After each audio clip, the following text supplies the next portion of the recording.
tous et merci de votre présence ici ce soir. Et vraiment merci encore Nathalie d'accepter et cette conférence et cette exposition.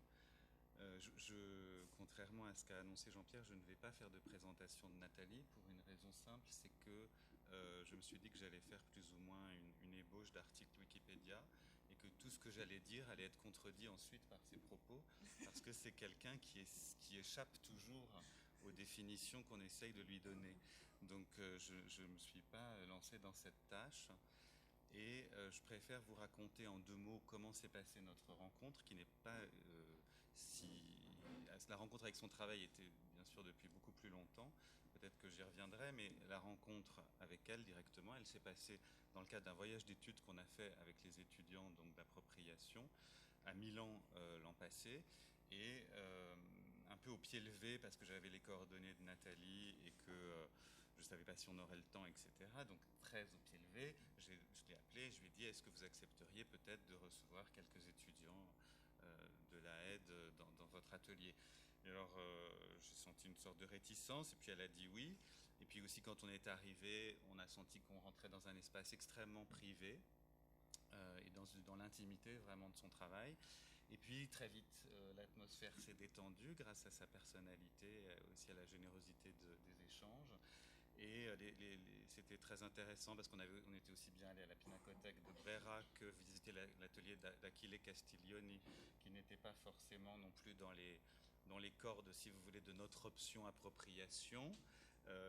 Et là, on s'est retrouvé à parler de peinture après avoir vu tous les chefs-d'œuvre qui sont à la Pinacothèque de Brera. Et donc, finalement, vu la réception qu'ont eu les étudiants de ce moment, ensuite, en discutant avec Didier Rittner et Benjamin Stroun, on s'est dit que le travail de Nathalie Dupasquier reflétait beaucoup quelque chose qu'on sent quand les étudiants rentrent à l'école ici, c'est que les uns et les autres, en général, vous ne faites aucune différence finalement entre euh, faire une pochette de disque, dessiner un meuble, peindre un tableau, faire une installation, monter un film, etc. Donc, comme Nathalie a un spectre extrêmement large dans sa pratique et qu'elle-même passe d'une chose à l'autre sans trop se poser de questions parce que tout ça fait la complexité aussi de son travail, ça nous a semblé incarner des choses que vous vivez. Donc voilà comment est née cette invitation. Ensuite, la proposition, parce que Nathalie nous a montré donc beaucoup de peintures, elle a une production de peinture assez énorme, c'est une bûcheuse acharnée comme ça, qui a des horaires d'atelier, qui est tous les jours dans l'atelier. Une passionnée. Voilà, et qui produit énormément. Et du coup, l'idée avait été de montrer toutes ces peintures, enfin toutes différentes, au départ différentes époques de peinture, etc. Finalement, il n'y a pas une seule peinture à proprement parler dans l'exposition, parce que aussi les discussions, le fait que les vignerettes proposent aux artistes un cadre très différent. Donc vous allez voir, c'est une proposition tout à fait inédite. Et pour commencer simplement, on vous propose de regarder quelques photos qui ont été prises par un étudiant pendant le montage, ces 3 derniers jours. Et ça a dû être pris le premier jour, je crois, Ouais. qui s'appelle Nathan Lachavanne. Donc il est en bachelor, en 2e année. Et ce sont des photos qu'il a faites avec son téléphone. Et donc on veut juste vous montrer ça comme début. C'est une sorte de teasing pour l'exposition. C'est une sorte de teasing pour l'exposition et en même temps, vous verrez si vous découvrez l'exposition que l'exposition ne ressemble pas tout à fait à ça. On est débranché. C'est moi qui ai tiré sans... C'est bon?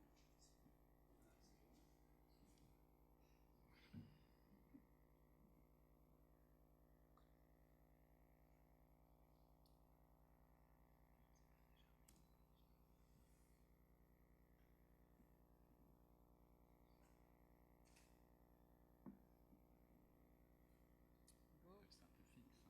C'est une nature morte. C'est un... Voilà. Une sorte de...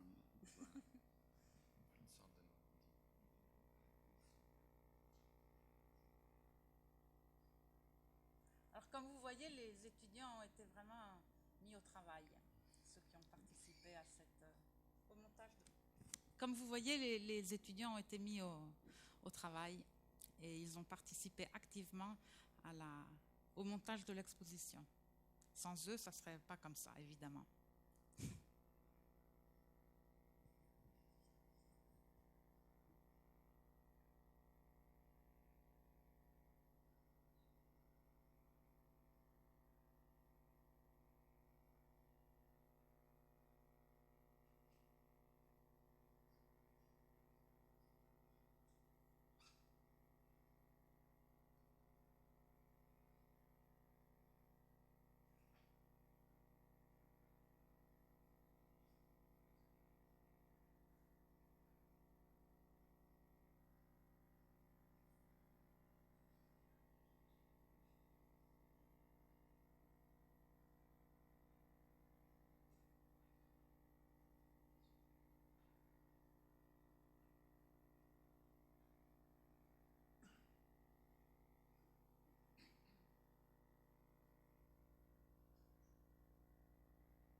Voilà, alors moi en vérité, j'ai pensé faire cette présentation à la aide un petit peu de manière différente d'autres présentations que j'ai pu faire dans les dernières années, parce qu'en vérité, cette fois-ci, je suis invitée non seulement dans une école, mais je suis invitée aussi par un artiste qui est Pierre Le Guillon, et donc la participation de Pierre au montage, à la conception de l'exposition, à son montage et à la conférence, évidemment, donne quelque chose pour moi, quelque chose qui s'ajoute en vraiment très, très intéressant. Donc vraiment merci Pierre pour ta présence dans tout ça.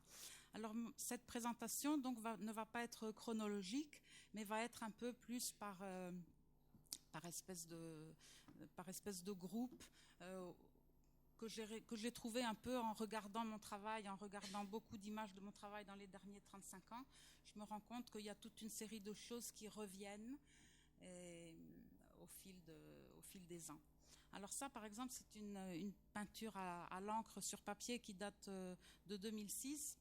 Et c'est une peinture qui fait partie d'une série un peu autobiographique où en fait je me suis représentée dans toute une série de dessins et par rapport à mon travail. Et ça, c'est un dessin qui, à mon avis, parle de la stratégie de l'artiste et de la manière dont toute une série d'objets et d'éléments continuent à revenir dans le travail et se positionnent et au bout du compte forment le dessin d'une œuvre, quoi.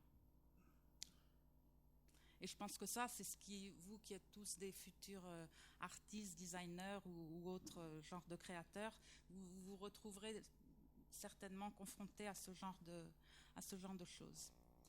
Alors ça, c'est une peinture beaucoup plus ancienne qui date de 1987, donc une de mes premières peintures. Et ça, c'est une peinture que j'aime bien parce qu'en fait, à mon avis, elle parle beaucoup comment est-ce qu'on peut dire, de l'utopie ou de l'optimisme de notre travail qui est quand même d'essayer d'attirer la beauté, d'être une espèce d'antenne pour les choses positives qui se passent dans le monde. Parce qu'il y en a quand même. Dieu merci.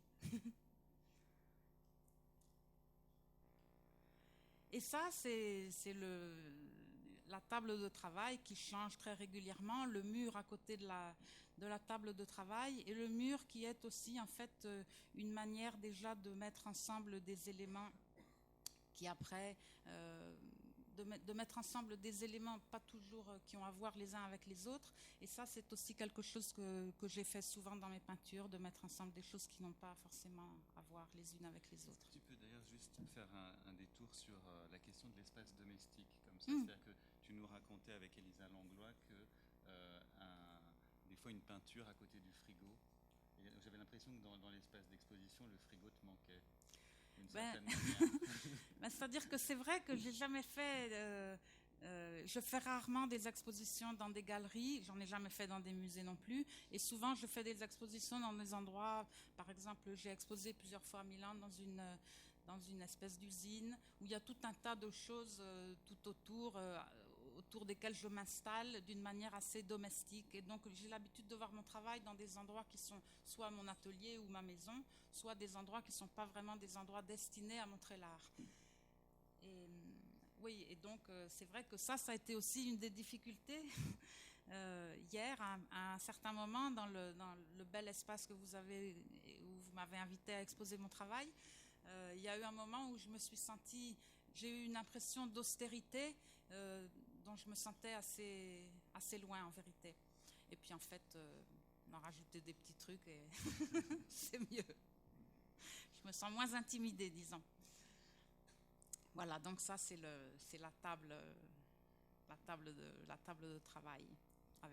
Mais voilà, mais qui change tout le temps parce qu'en vérité, moi aussi, à l'atelier, selon que je suis dans une période où je dessine davantage, où je peins, je bouge les meubles aussi dans l'atelier et donc et je change toujours les choses qui sont au mur aussi, donc ça change tout le temps en fait.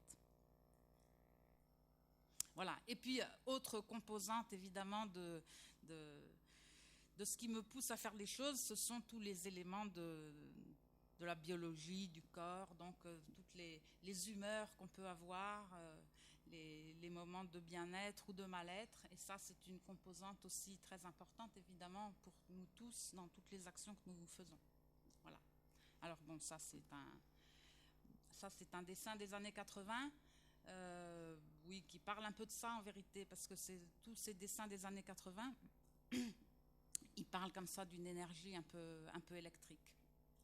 Mais bon, moi je l'ai mis là maintenant parce que justement c'est quelque chose quand même qui continue, même quand je ne suis pas dans une phase où je fais des tissus, c'est quand même une espèce d'énergie qui continue à être, comment est-ce qu'on peut dire, insufflée dans ce que je fais, à me modifier. Et voilà, et ça c'est la grotte mystérieuse de l'art où nous entrons tous quand nous faisons ce travail. C'est très mystérieux, c'est éternel, c'est toujours nouveau et c'est en même temps très très ancien, vieux comme le monde. Ça, c'est une encre de Chine des années 90. Et c'est un dessin, ouais, de temps en temps, parmi le travail plus formel et plus rigoureux auquel je m'attache, j'aime bien de temps en temps me laisser aller à faire des choses à l'encre, des paysages et des choses un peu de ce genre qui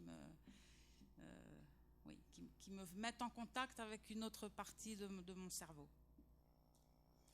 Alors ça, c'est moi, très fière, devant un immense mur couvert de feuilles de papier que nous avions imprimé dans un atelier à Lucerne en sérigraphie pour faire une collection de petits meubles en 84. Et voilà. Et on avait fait une exposition et la vitrine de la galerie avait été complètement couverte. Le fond de la vitrine avait été complètement couverte avec ces feuilles qui font. Et en fait, c'était la première fois que je me trouvais confrontée, c'est pour ça que je me suis mis devant d'ailleurs, à mon travail en très grand. Ouais, c'est la mégalomanie, évidemment, parce que c'est là, tout d'un coup, c'est vrai que de voir une grande surface recouverte avec un dessin qui était fait, donc vous voyez le module de la feuille, ça doit faire 70 par 1 mètre, ou peut-être moins que ça même. Ouais, peut-être 50 par 70, enfin bref, je ne me souviens plus, mais comme vous voyez, l'original n'était pas très grand, mais évidemment, multiplié comme ça donnait un effet bœuf. Voilà, donc j'ai désiré me faire photographier devant cette œuvre immortelle. Alors là, je vais vous montrer quelque chose qui, au cours des derniers 30 ans, j'ai beaucoup regardé, qui m'ont poussé aussi à m'éloigner du design et à explorer la peinture. Alors en 86, j'ai travaillé pendant quelque temps avec une jeune fille coréenne qui m'aidait un peu sur certains projets de tissu, etc. Et qui m'avait donné un livre de gravure coréenne qui m'avait beaucoup plu. Ce qui m'avait beaucoup impressionné parce que c'était des natures mortes mais qui étaient installées d'une manière très graphique où il y avait un côté où il y avait en même temps un côté sentimental, un côté un petit peu ironique, que c'était pas très comment est-ce qu'on dit figuratif, non pas figuratif, mais représentatif de manière très précise. Il n'y avait pas de perspective, ou s'il y avait des perspectives, c'était des perspectives un peu inventées. Et puis quelques années après, j'ai vu au musée Guimet une très très belle exposition sur l'art coréen, et là il y avait des choses merveilleuses, et je me suis rendu compte à presque 20 ans de distance combien en fait ces premières choses que j'avais vues de choses coréennes, c'était quelque chose qui était resté en moi, cette manière de mettre ensemble des objets, pas forcément des denrées périssables comme comme se fait dans les natures mortes occidentales, mais justement des éléments variés. Et ça, c'est quelque chose, en voyant cette exposition 20 ans après, je me suis rendu compte que c'était des choses qui m'avaient marqué, qui m'avaient influencé, et c'est une magnifique exposition qui m'a beaucoup plu. Alors, autre chose que j'ai aussi beaucoup aimé quand j'ai commencé à travailler sur la peinture, j'ai été très attirée par ces miniatures du début de la belle peinture française. Et moi qui avais toujours pensé que c'était que l'Italie qui m'intéressait, en fait, en regardant ces miniatures françaises, j'ai trouvé quelque chose qui me plaisait beaucoup et qui était une espèce de rencontre entre le nord et le sud, entre le nord donc dont je proviens, parce que moi je suis de Bordeaux, enfin c'est pas très au nord, mais c'est pas très au sud non plus, et l'Italie, qui était quand même plus au sud. Et donc c'est vrai que moi je me suis sentie toujours, et je me sens encore, entre le nord et le sud. Voilà. Alors la peinture française de cette époque-là, pour moi, ça parle de ça. Et voilà. Ça, c'est un très beau livre qui s'appelle Le cœur d'amour épris. C'est aussi une belle histoire, mais je trouve que ces miniatures sont magnifiques. Voilà. Alors ça, c'est quelque chose que j'ai beaucoup regardé, que j'ai beaucoup aimé. Et d'ailleurs, j'avais dessiné une série d'objets auxquels j'avais donné les noms des héros de cette histoire. Gracieux accueil, douce merci. Voilà, bref, anecdote du passé. Alors évidemment, un grand peintre, Giorgio De Chirico, que évidemment, alors là j'ai beaucoup regardé, mais alors là, en tant que peintre, parce que c'est quelqu'un qui m'a introduit aussi à toute la peinture du Novecento italien, qui pour moi était c'est donc la période de la peinture italienne qui a été faite au XXe siècle et qui est très, très originale, je dois dire, par rapport à ce qui s'est fait dans d'autres pays. D'abord, De Chirico, il introduit la métaphysique, et c'est une manière de parler de la enfin, il a été mis parmi les surréalistes, mais à mon avis, il n'a pas grand-chose à y faire. C'est quelque chose de très différent. C'est quelque chose qui... la métaphysique de De Chirico, c'est quelque chose qui... c'est la magie de l'espace et du temps. Il y a quelque chose qui se réfère aussi beaucoup à l'Antiquité. De Chirico était né en Grèce, a grandi en Grèce, et je pense que c'est quelque chose qui est très évident dans ses peintures. Et en plus, c'est quelqu'un qui a aussi un grand sens de l'humour, et ça, c'est quelque chose auquel je suis très sensible, et qui a mis ensemble aussi des objets et des choses très amusantes. Voilà. Enfin, moi, j'adore De Chirico, et j'aime aussi beaucoup son frère, qui s'appelle Alberto Savigno, qui était aussi un écrivain, comme De Chirico aussi a écrit, et qui a fait aussi des peintures extrêmement intéressantes et originales par rapport à tout ce qui a pu se faire en Europe au XXe siècle. Vraiment latéral. Alors ça, c'est l'Italie. Ça, c'est l'Italie du Sud, avec le ciel bleu et des architectures pas du tout faites par des architectes, que j'adore. Et voilà. Et moi, ça pour moi, c'est une grande influence. Moi, je suis influencée par le vernaculaire du Sud. Voilà, j'aime ça. Et je trouve que cette photo est incroyable parce que cette maison qui a cette espèce d'angle bizarre, on dirait justement une des natures mortes coréennes avec la perspective, comment on dit, erronée. Et puis la qualité des ombres aussi, de la lumière. La qualité des ombres qui est des Kiriko. Là, il y a vraiment, dans cette image, il y a beaucoup de choses que j'aime. Ouais, les petits décors autour des fenêtres aussi. Enfin bref, tout. L'asymétrie des fenêtres sur cette façade, le fait qu'il n'y ait pas de voiture, ça j'adore aussi. Et ça c'est la Thébaïde. Ça c'est le monde idéal où chacun va qu'à ses occupations en paix et au milieu d'une nature avec laquelle il y a un rapport serein. Et voilà, ça pour moi c'est une belle image de la vie idéale. Va bene? Alors là, on change un petit peu de registre parce qu'en fait, avec ces portes, on va rentrer dans l'univers domestique. Et ça, c'est un autre artiste aussi que j'aime beaucoup qui s'appelle Hammershøi, qui est un peintre danois de la fin du 19e et du début du 20e siècle et qui a peint presque uniquement l'intérieur de son appartement. Et donc, tous ces tableaux, ce sont les portes, les fenêtres, sa femme vue de dos, très souvent aussi. Mais c'est vraiment le voyage autour de sa chambre. Et c'est vraiment, lui, c'est un peintre extraordinaire. Si vous avez l'occasion de voir son travail, c'est vraiment un grand peintre. Hammershøi, danois. Voilà. Et donc, lui, il nous ouvre avec ses portes dans l'univers domestique. Alors en fait, quand j'ai commencé à peindre, j'ai travaillé avec les choses qui étaient dans mon atelier et les choses qui étaient dans la cuisine. Donc voilà. En les transformant un petit peu, mais enfin souvent aussi en les transformant pas, comme par exemple ici. Alors ça, c'est une très grande peinture qui mesure 1,5 m par 1,5 m. Donc vous voyez, les objets sont très, les éléments sont très très agrandis. Le fait d'avoir beaucoup agrandi les éléments, ça s'est passé quand j'ai changé d'atelier. Je suis venue travailler donc dans le grand atelier que vous avez vu en photo au début, enfin qui est là sur le poster là. Et c'est un atelier avec énormément de lumière.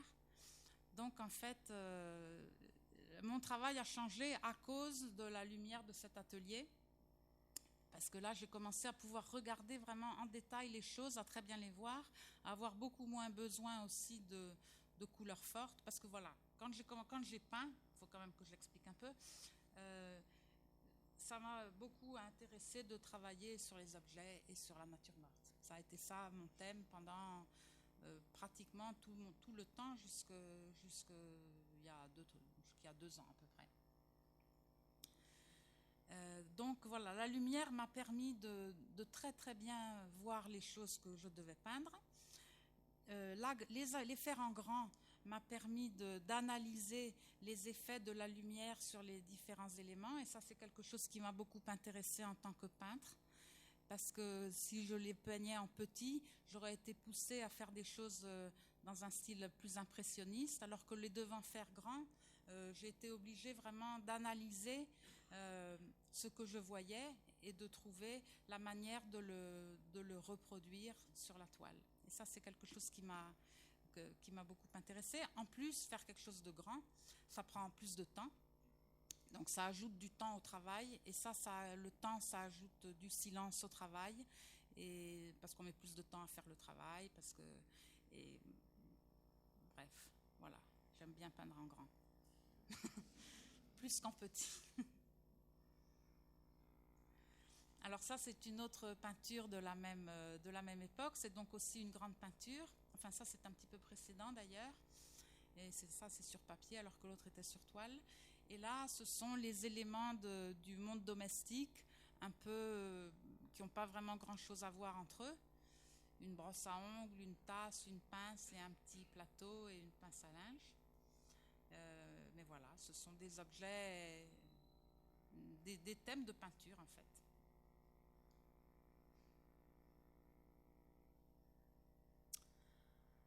Encore des thèmes de peinture, toujours dans le monde domestique, casseroles, tasses et porte-crayons. Là, en fait, en regardant ça aussi, c'est une grande peinture, donc les éléments sont là aussi tout à fait surdimensionnés. Euh, Là aussi, ce qui m'intéresse, ce qui m'a beaucoup intéressé dans toute cette période de ces peintures-là, ça c'est une peinture qui date du début des années 2000 aussi, 2004 ou comme ça. Ça a été, j'ai travaillé, j'ai composé mes natures mortes dans un angle, ce qui m'a permis d'avoir des ombres un peu particulières et des reflets un peu particuliers. Parce que il faut que je vous dise que quand je peins mes natures mortes, en vérité, je construis le set devant moi et que je copie exactement ce que je vois. C'est-à-dire que le travail se fait un peu comme en deux temps.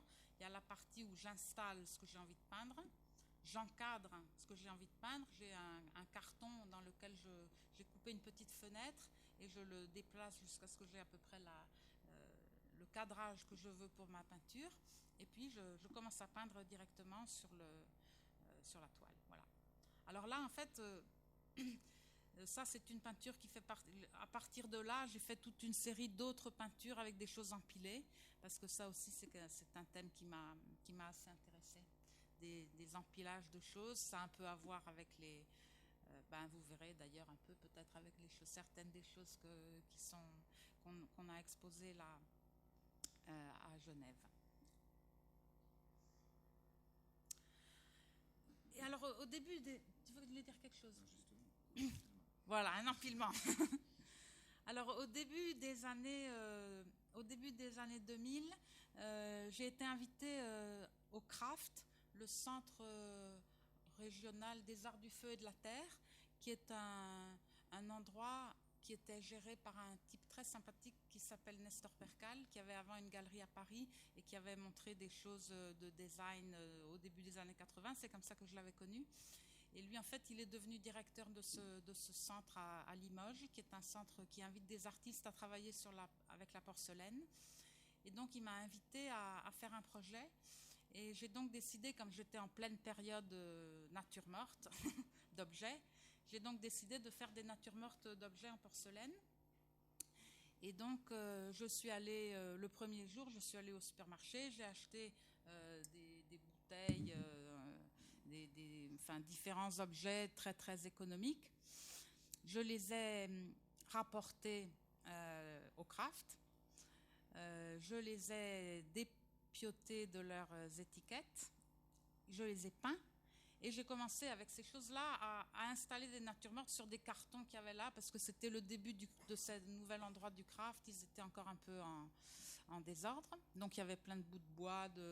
Donc j'ai pu construire complètement à partir des choses que j'avais rapportées du supermarché et que j'avais peintes. J'ai pu complètement déjà construire ces espèces de natures mortes qui au bout du compte ont été 20, c'est quand même beaucoup. Et puis alors ce qu'on a décidé de faire, c'était donc de mouler tous ces objets qui étaient en verre, en plastique ou autres matériaux, de les mouler, de les tirer en porcelaine. Et donc, quand je suis revenue la fois d'après, il y avait tous ces objets qui étaient en biscuit, très beaux, tout blanc, tout mystérieux et tout. Mais je me suis dit que c'était trop joli en fait.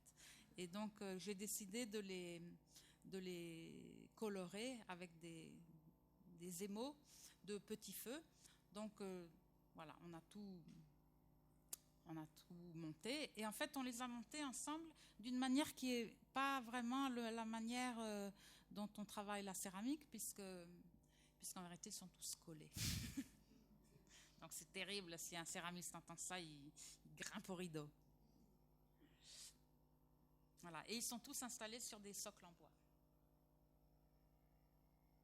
Et ça a été donc pour moi aussi le début de la transformation des objets du quotidien que je représentais donc de manière réaliste, comme vous avez pu le voir dans les deux images précédentes. Et là, j'ai commencé à les transformer, à les peindre, donc à leur changer de couleur, à les associer avec des objets, avec des choses abstraites, des morceaux de bois ou des choses comme ça. Et donc le travail commençait un petit peu à se changer. Alors ça, par exemple, c'est une peinture qui représente aussi des bouteilles et des objets qui sont construits à partir d'autres objets, voilà, qui sont installés dans une boîte, la fameuse boîte 40 par 40 par 15, que vous verrez là aussi dans l'exposition, voilà, Living Your Head. Voilà. Alors là, vous voyez, ce sont des bouteilles différentes, des tasses, bouteilles de vinaigre, bouteilles de gin, bouteilles de grappa, le haut d'une presse orange. Enfin bref, il y a plein d'éléments comme ça qui sont construits pour en construire d'autres en fait. Voilà, et ça, c'est un tableau. Alors ça, c'est un beau volcan, une éruption volcanique. Et alors ça va nous introduire un peu justement aux éruptions volcaniques qui arrivent dans notre cerveau, dans notre âme, et qui nous poussent à faire des choses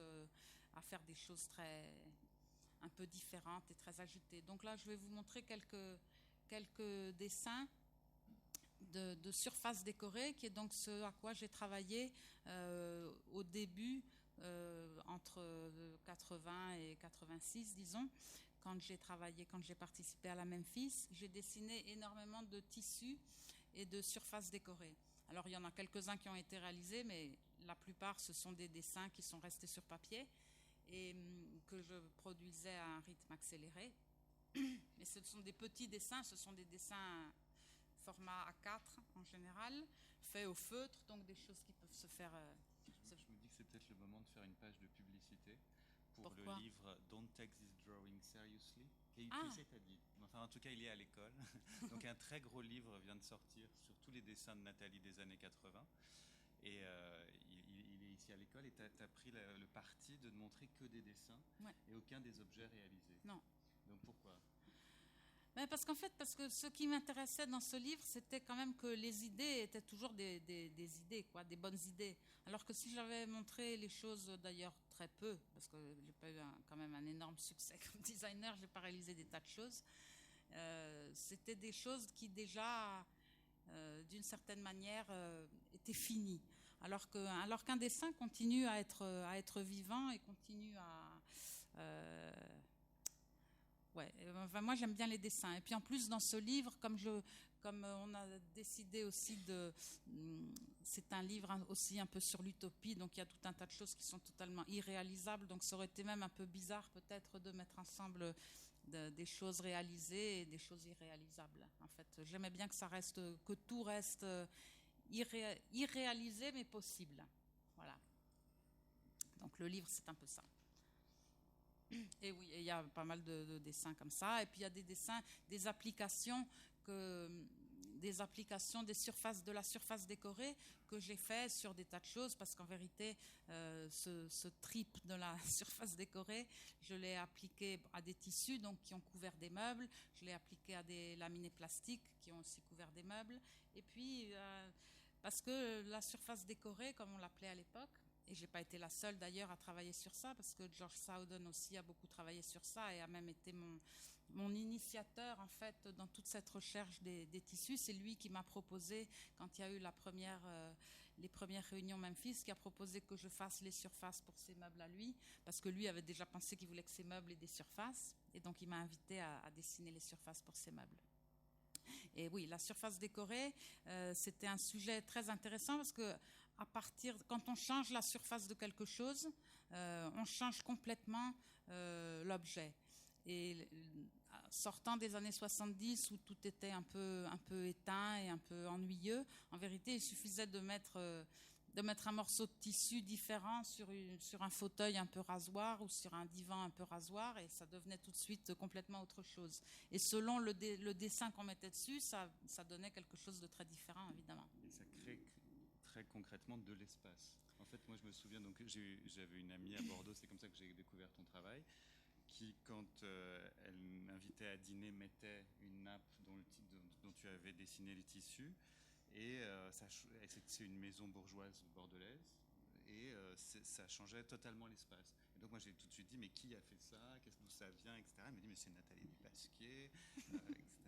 Et donc je trouvais que finalement, pour moi c'était un peu la desserte rouge de Matisse démocratisée. c'est-à-dire dire que c'était une façon de refaire de la peinture dans l'espace, mais d'une manière très quotidienne, très simple. Et aussi, enfin, je pense que ça change finalement cette nappe, que j'ai toujours en tête, changeait les relations, quoi, tout simplement. Oui. Mais ça change, tu as tout à fait raison, ça change les relations. Moi, je me souviens de tissus qui étaient chez ma grand-mère, justement des nappes aussi, ou des rideaux, ou un couvre-lit que j'avais quand j'étais petite. Et ce sont des choses qui communiquent énormément à la surface. Tout à fait, oui, oui. Et puis, je veux dire, ça a toujours existé. En plus, ça, c'est vraiment pas une invention. Dire quand on met une chemise d'un certain type, quand on met une chemise à raies, une chemise à fleurs ou une chemise avec un dessin comme ça, on a l'air différent. On est différent.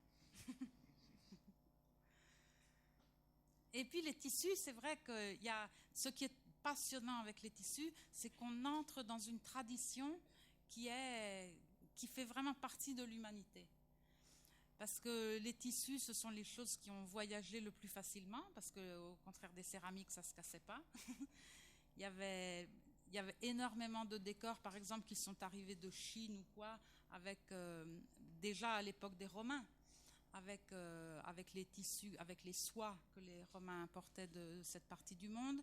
Vraiment, les tissus, ce sont des choses qui ont toujours voyagé, qui ont toujours accompagné les marchands.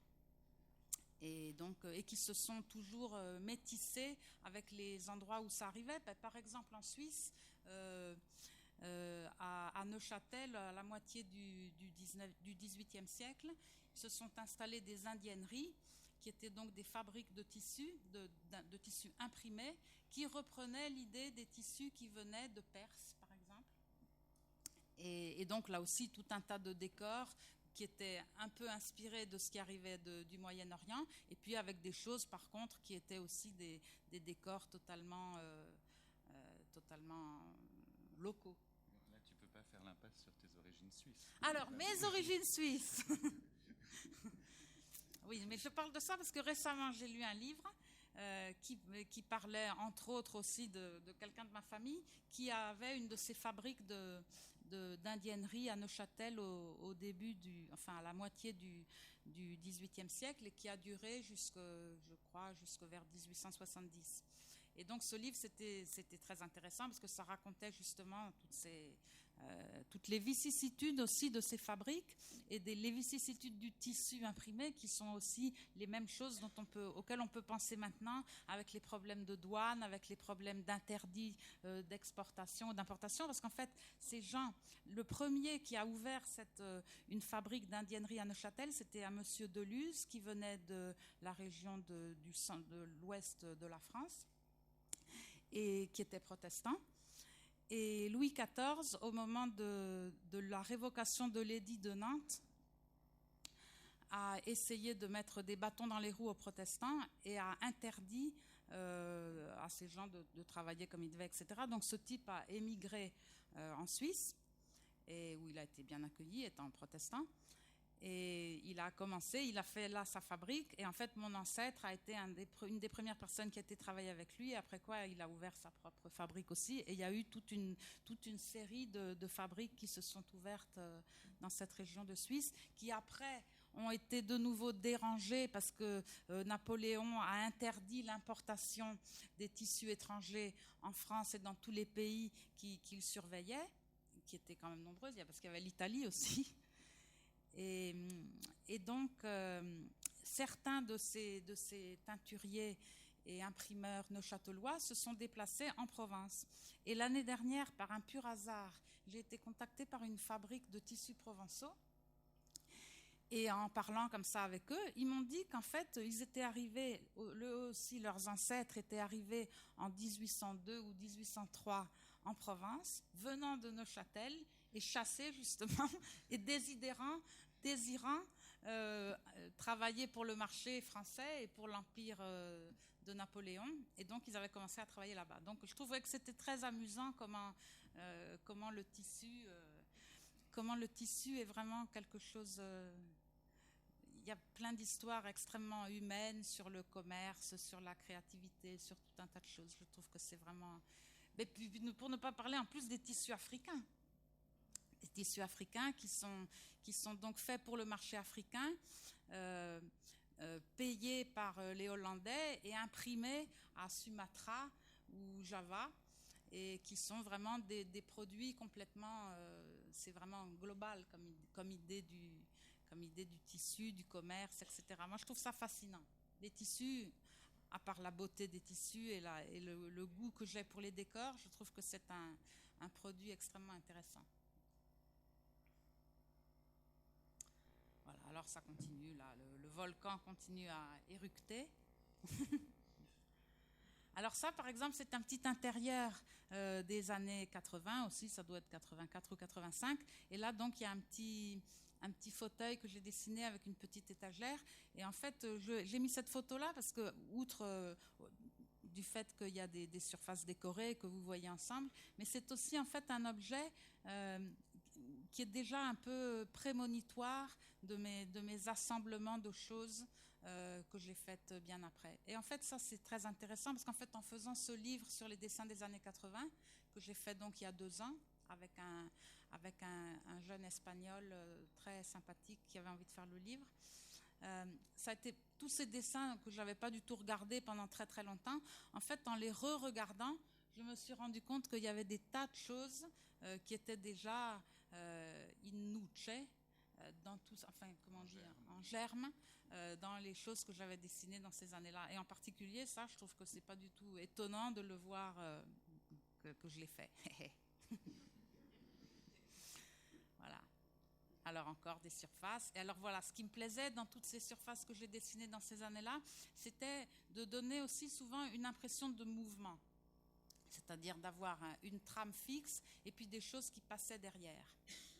Voilà, ça c'était quelque chose qui m'intéressait. Parce qu'en fait, je me rends compte que aussi dans ces surfaces décorées, j'ai aussi été intéressée depuis le début par des histoires un petit peu de trompe-l'œil, justement. Alors là, ce sont 2 plans, un plan fixe et un plan qui passe. Bon, alors le volcan continue. Alors oui, alors le volcan quand même, que c'est pas beau ça. Hein?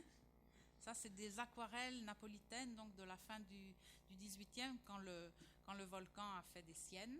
Et ça a influencé des tas de peintres. Il y a tout un tas de peintures, en fait, qui représentent ce volcan. Moi, je trouve que ce sont des peintures incroyables, parce qu'en plus, je trouve qu'elles ont quelque chose d'organique. Hein? On dirait des veines, on dirait des... Elles sont incroyablement vivantes. Ouais, mais c'est beau, il y a la lune aussi. Et puis il y a des gens qui regardent fascinés par le spectacle. Alors voilà, ça continue, des dessins comme ça. J'en ai fait beaucoup. Ça, c'était un tapis. Ça, c'était un tapis qui a été réalisé. Vous voyez que ça, c'est pas un dessin. C'est un vrai tapis qui a été réalisé pour Memphis. Ah, puis à propos de tapis, ça me rappelle qu'en vérité, j'ai connu Elisa Langlois avant Pierre. À Circuit, car elle avait organisé une exposition à laquelle elle m'avait invité à participer avec des tapis. Alors, il n'y avait sans doute pas celui-là, mais enfin, il y en avait d'autres. Voilà. Alors ça, c'est une table pour Memphis. Et ça, j'ai mis cette photo, en fait, parce que la table, le plan de la table est donc en laminé plastique. Vous connaissez ce matériau? C'est un matériau qui est fait en Italie par une maison qui s'appelle Abet. Et c'est un matériau qui est fait en pressant des feuilles de papier craft avec une espèce de résine, de colle, je sais pas quoi. Et le dernier strate, la dernière feuille au-dessus, c'est une feuille qui est sérigraphiée et qui est le décor du... Et c'est pour ça que l'épaisseur du laminé plastique, c'est marron. C'est lamellé-collé aussi, on dit. Voilà, je sais pas comment on dit en français en fait. Lamellé-collé. Lamellé-collé, voilà, lamellé-collé. Alors là, ce décor-là, donc c'était un décor, là ce n'est plus un décor texture, comme j'en ai fait beaucoup aussi, mais c'est un décor unique pour la table. Et là, il y a aussi une espèce d'effet de trompe-l'œil, en fait, comme s'il y avait un trou au milieu de la table. Et ça, c'est aussi quelque chose qui reviendra dans mon travail bien après, parce qu'entre-temps, je ferai plein d'autres choses, mais qui, dernièrement, ça aussi, c'est revenu aussi dans les choses que j'aime bien faire. Voilà. encore un tissu, enfin un dessin. Et là aussi, vous voyez, une structure fixe et puis des choses qui passent derrière. Ça m'a toujours, ça m'a toujours plu, ça. Une question juste technique, mais ça m'intéresse, c'est la question des raccords. Tu étais obligé de le penser ou bien quelqu'un le faisait pour toi? Mais en vérité, personne ne voulait acheter ces tissus, donc c'est resté des feuilles tout seul. Donc tu n'étais pas obligé de penser les raccords. Non, mais c'est vrai, ça avait quand même pas beaucoup de succès à l'époque, faut dire la vérité, mais moi ça m'empêchait pas d'être intéressée par le fait de les faire. Non, et puis quand j'ai travaillé parfois avec des fabriques, parce que aussi j'ai fait aussi des dessins avec des fleurs et tout, il fallait bien aussi que je gagne ma vie, donc de temps en temps que je fasse des choses qui me plaisaient aussi beaucoup faire, mais qui étaient des fleurs, mais là j'en ai pas mis, mais vous en verrez, si vous regardez le livre, il y a aussi des dessins de fleurs. Il y en aura dans l'expo. Ah oui, c'est vrai, j'oubliais. Il y en aura un dans l'expo. Mais voilà. Non, les rapports, oui, parfois ils te demandent de le faire et parfois non. Parfois c'est eux qui le font parce qu'ils ont leur système chez les imprimeurs pour le faire eux-mêmes. Et puis d'ailleurs c'est mieux parce qu'ils savent mieux le faire. Mais vous savez comment ça fonctionne autrement? Comment on fait pour faire le rapport? Non. Alors il faut couper une petite bande dans la partie supérieure, la mettre dans la partie inférieure en laissant un espace et combler l'espace, voilà, c'est comme ça, et le refaire dans l'autre sens aussi. D'accord. Grosso modo. Mais alors ce qui n'est pas évident parfois, c'est justement d'avoir des... il faut pas que quand le dessin se répète, qu'on voit trop le module qui se répète. Donc là, il faut être un peu fourbe. Voilà. Alors, autre thème du travail, le moteur. Alors le moteur d'abord comme objet plastique, parce que j'ai commencé à peindre des moteurs en 2004, après avoir peint tout un tas de verres, de bouteilles, de trucs super gentils de la maison, de l'eau, etc. Et puis j'ai rencontré quelqu'un qui avait une moto, une très belle moto, et qui m'a dit si tu veux, je dois partir pendant quelque temps, si tu veux, je te laisse la moto dans ton atelier et puis tu peux travailler avec. Tu peux la peindre, enfin la représenter. Parce que c'était vraiment une belle moto, c'était une Motom, qui est un modèle de moto de la fin des années 40, un peu mythique en Italie, mais vous ne devez pas connaître. Mais enfin, une belle moto rouge avec un beau moteur, pas caréné, donc on voyait vraiment bien tout. Donc j'ai fait 3 tableaux de la moto, parce que j'ai un monte-charge pour venir à mon atelier, autrement je n'aurais pas monté la moto au 3e étage. Et puis donc après il a récupéré sa moto et moi j'étais un peu triste, je dis c'est dommage parce que je commençais vraiment à m'intéresser au moteur et tout ça, donc très gentiment il m'a prêté un moteur. Donc voilà, donc j'ai fait toute une série de peintures en fait avec ce moteur qui est un objet très intéressant, d'abord parce que c'est un peu difficile de peindre un moteur. Et ça, c'était quelque chose qui m'intéressait parce que j'étais devenue un peu trop bonne à faire les verres avec les reflets et tout ça. De temps en temps, il faut changer un peu ce qu'on fait. Donc voilà, donc j'ai commencé à peindre des moteurs et j'en ai fait plusieurs. Et que j'ai associé aussi avec d'autres choses. Ça, c'est la vue que j'ai depuis hors de ma fenêtre de mon atelier. Donc vous voyez, c'est quand même un peu motorisé. Alors le moteur, évidemment, c'est très intéressant parce que c'est non seulement un objet plastique intéressant, mais c'est aussi l'idée du moteur, c'est l'idée qu'il y a des éléments qui, mis ensemble, créent une énergie et font partir quelque chose. Donc ça, c'est aussi quelque chose d'un point de vue, comment est-ce qu'on peut dire, sémantique, qui me plaisait. Et puis le moteur aussi, c'est aussi un peu le cerveau, c'est plein de choses comme ça. Vous le verrez vendredi, mais pour les étudiants qui sont ici, qui ont participé au montage avec toi, il y a une déconstruction dans l'exposition qui ressemble exactement à ce bâtiment. Ou bien je vois du Nathalie Dupastier partout. Oui, mais en vérité, ce que je pense, c'est vrai que c'est vraiment ce qu'il y a autour de nous, les formes simples aussi qui sont autour de nous, ou un peu plus compliquées, mais c'est vrai que je comprends ce que tu dis. Et alors les moteurs, donc ça m'a aussi poussé, je me suis rendu compte après, à peindre mes choses d'une manière plus agglomérée et en fait à les transformer comme un peu en moteur. Ça c'est une nature morte, donc c'est du crayon de couleur sur papier. Et donc c'est aussi, ce sont des choses trouvées, des morceaux de bois, des choses comme ça, mais qui sont installés un petit peu de manière à former un objet plastique qui ressemble un peu à un moteur, qui est un peu un moteur aussi. Vous êtes d'accord? Ça ressemble à un moteur? Bon, ça va. Et voilà, ça c'est un autre de ces dessins. Ça, ce sont des dessins qui datent de 2009-2010. Parce qu'en fait, j'étais invitée en Irlande à la Royal Hibernian Academy à faire une petite résidence. Donc je suis restée là-bas 3 mois et j'avais décidé de ne pas peindre, seulement de dessiner. Et donc je suis arrivée là-bas et j'ai commencé à récolter des petits trucs que je trouvais autour et à faire ces dessins. Ça c'est un dessin par contre que j'ai fait en revenant à Milan parce que l'espèce de petit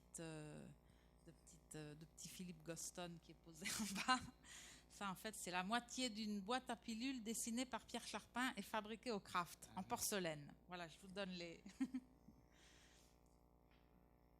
objets. Alors oui, ça aussi, c'est en fait un paysage dense, ça peut être une architecture, mais c'est aussi un peu le principe du moteur, c'est-à-dire de mettre ensemble des éléments pour en former un autre et pour mettre en mouvement quelque chose.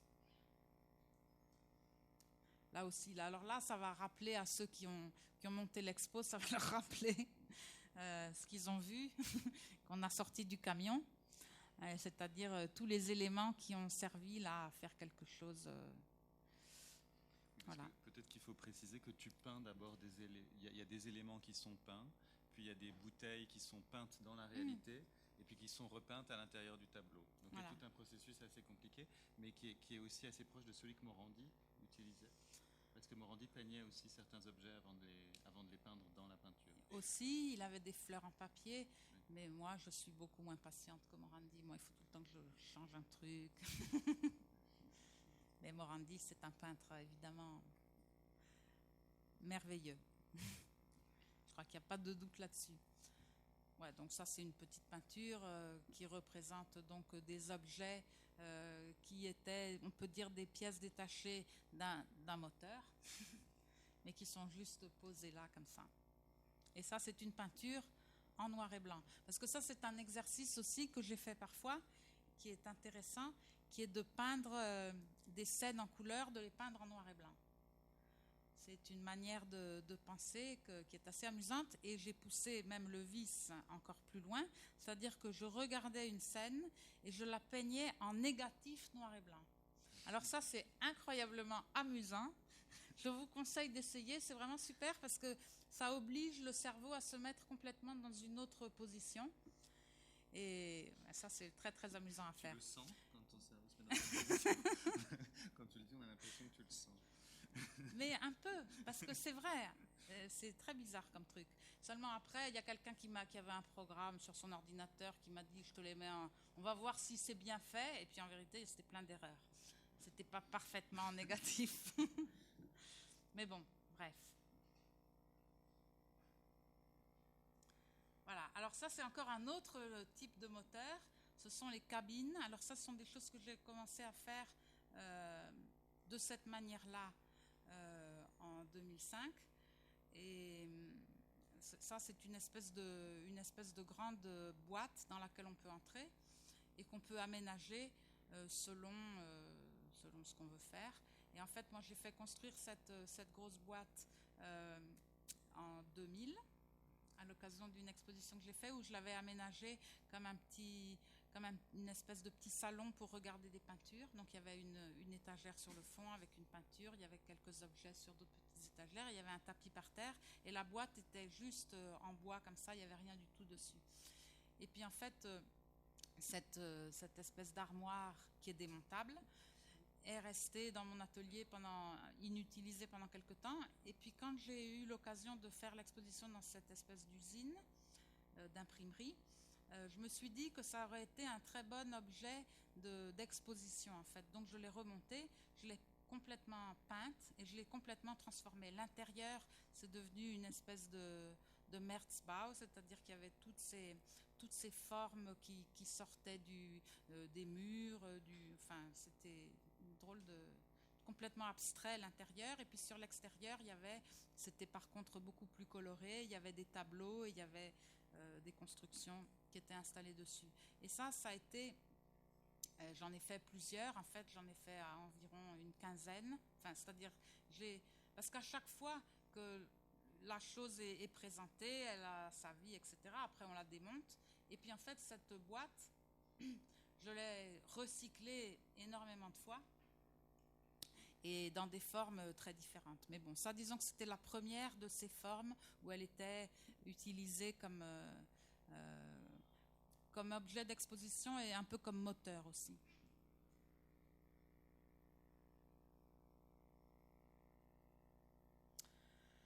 Alors à partir de là, j'ai commencé aussi à construire à partir de cette cabine dont l'intérieur était complètement abstrait. Et ça m'a beaucoup intéressée. Et tout d'un coup, je me suis dit qu'au fond, j'étais très intéressée aussi par la conception des 3 dimensions. Ça, c'était quelque chose que je récupérais du passé, que j'avais un petit peu commencé avec le travail au craft, mais qu'en fait, j'aurais pu vraiment continuer avec tous ces morceaux de bois et commencer à construire toutes ces choses-là. Et donc ça m'a porté à faire aussi, par exemple, ça c'est une boîte qui est comme une espèce de petit théâtre d'objets. Et ça c'était des choses par exemple que je devais envoyer pour une exposition. Donc en fait, là l'idée du théâtre, en fait comme d'habitude, les choses naissent d'obligations qu'on a très souvent, beaucoup plus que d'une pensée précise de vouloir faire quelque chose. En tout cas dans mon cas c'est comme ça. Là je devais envoyer ces trucs-là. Et donc, évidemment, d'avoir des éléments qui étaient, parce que c'est très fragile, c'est collé, enfin, c'est fait un peu c'est pas très bien fait. Enfin, ça a l'air bien fait, mais c'est collé à la colle, donc c'est très fragile. Et ça voyage pas du tout, et si ça se casse, c'est le bazar, parce il faut retrouver les bonnes couleurs, enfin, tout ça. Alors, donc là, j'avais décidé que le petit théâtre dans lequel se jouait cette scène abstraite était en même temps la boîte d'emballage. Donc il y a juste eu un couvercle dessus et plus ou moins ça résistait. Et donc ça c'est du bois peint. Ça c'est un autre des petits dessins de théâtre avec là la boîte de Pierre Charpin qui est entière, c'est-à-dire les 2 moitiés. Et voilà, et ça c'est effectivement un peu aussi des espèces d'architecture quand même.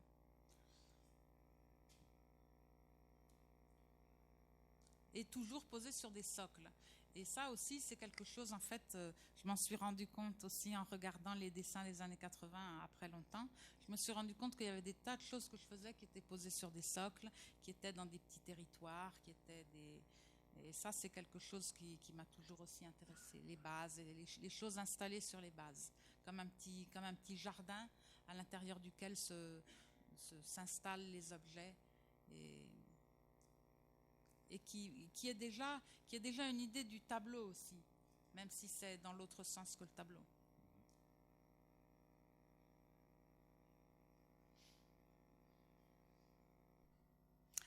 Alors, ça, c'est un tableau.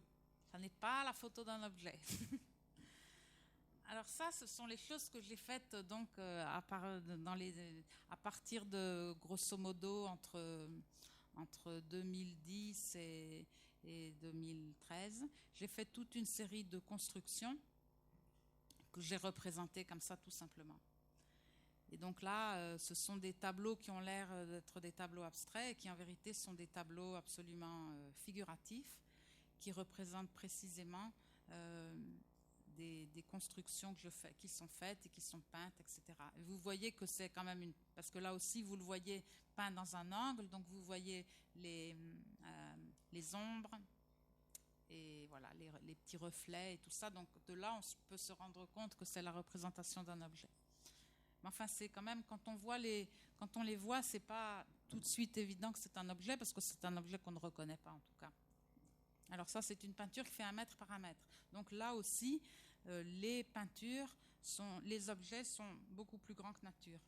Et puis moi, oui, ça je ne vous ai pas dit non plus, je peins à l'huile sur toile. Donc une manière très traditionnelle et formidable. La peinture à l'huile, c'est très difficile, mais c'est beaucoup plus beau que la peinture à l'eau. C'est vrai, parce que là aussi, il y a une lenteur dans la... Genre. Ouais, on disait ça dans ma famille. Ah, c'est possible, ouais. Ah, les frères Jacques, ils étaient super.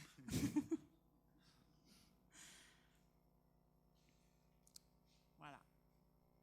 Et ça aussi, c'est une autre de ces constructions toujours positionnées sur une petite base dans un angle, ce qui permet d'avoir aussi deux types d'ombre, parce que là, il y a l'ombre un peu de la fenêtre, et puis il y a l'ombre d'une lampe, parce que ça, c'est un tableau qui a été fait pendant l'hiver. Donc la lumière naturelle ne me suffit pas. Et donc, de temps en temps, je suis obligée d'allumer une lampe, ce qui, d'une certaine manière, simplifie aussi le travail, parce que les ombres, au lieu de bouger tout le temps, sont fixes. Et donc, il y a quelque chose de très intéressant aussi dans le fait de représenter ces ombres très précises qui sont donc projetées par une lampe contre le mur, et où en fait, sur la peinture, et ça c'est la magie aussi de la peinture, et une magie à laquelle je reviendrai un peu plus avant, où l'ombre et l'objet tridimensionnel ont la même valeur. Et ça, je trouve que c'est une belle... c'est bien. Voilà. Alors voilà, ça c'est une autre de ces constructions à l'intérieur d'une des étagères qui est en service dans l'exposition dans une autre forme. Donc tous ces objets sont sans arrêt décomposés, repeints, voilà. Redeviennent d'autres structures. Il y en a plein qui ont changé de couleur pendant les 3 derniers jours. C'est pour ça que tout le monde s'est mis à la peinture, y compris moi, ce qui est quand même un exploit. Donc, et tout le monde sait peindre, ça c'est très intéressant.